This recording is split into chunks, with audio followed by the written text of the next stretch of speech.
Let's take a look at a natural, free-flowing river, its tributaries, and its floodplain. When heavy rains fall or snow melts in a river basin such as this, the river first rises to the top of its banks.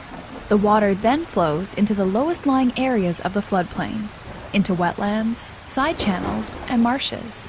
If the water continues to rise, so too does the water within the river's floodplain. During the largest floods, floodwaters rise until they reach the outer extent of the floodplain. It is the cyclical flow of water into floodplains that make these areas among the most beneficial and valuable places on Earth for people and nature. Floodplains serve as natural filters that clean our water by removing nutrients and sediments. Floodplains can support highly productive farms because centuries of floods have left behind nutrient-rich soil.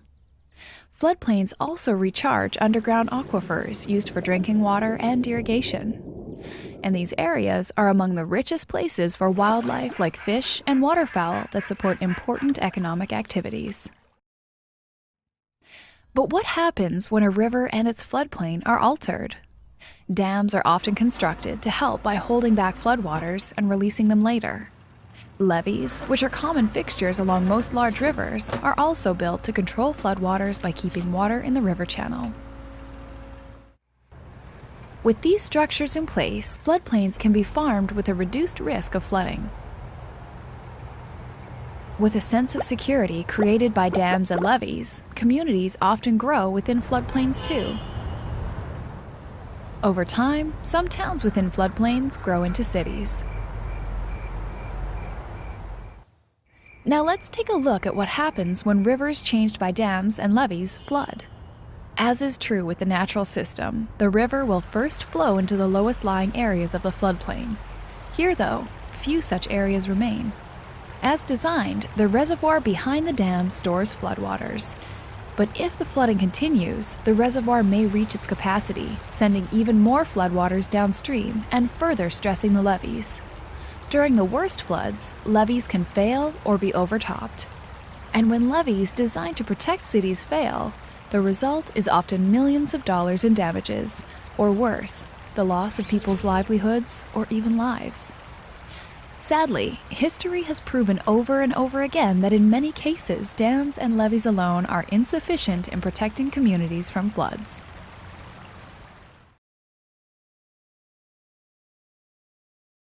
So what can be done to manage rivers and floodplains to reduce the risk of flooding? In short, rivers need more room.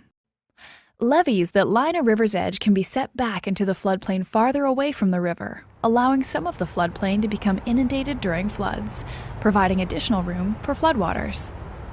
These areas not only provide room for flooding, but also help to filter and clean water. They serve as nurseries for fish, birds, and other species, so the rivers have more wildlife. Wildlife that is often an important source of food and recreation for local communities.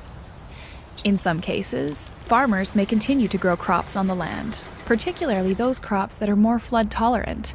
But in other cases, they may choose to restore the floodplain to its natural state. Flexibility is also key to good flood risk management. For instance, floodgates can be installed along some levees so that in the most dire of emergencies, some farm fields can be flooded to avoid catastrophic damages nearby. In preparation for the most severe of floods, floodways that are designed to move floodwaters away from or around communities and cities can be built. Designating such floodways requires working with local communities and landowners and can be costly, but such designs can help avoid the high costs of large-scale disasters.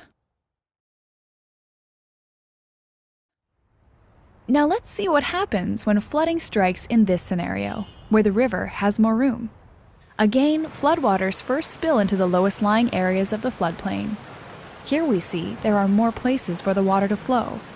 Even in this scenario, levees will be stressed as the reservoir reaches its capacity and floodwaters continue to rise. During such cases, floodgates installed along the levees could be opened to help alleviate pressure from flooding.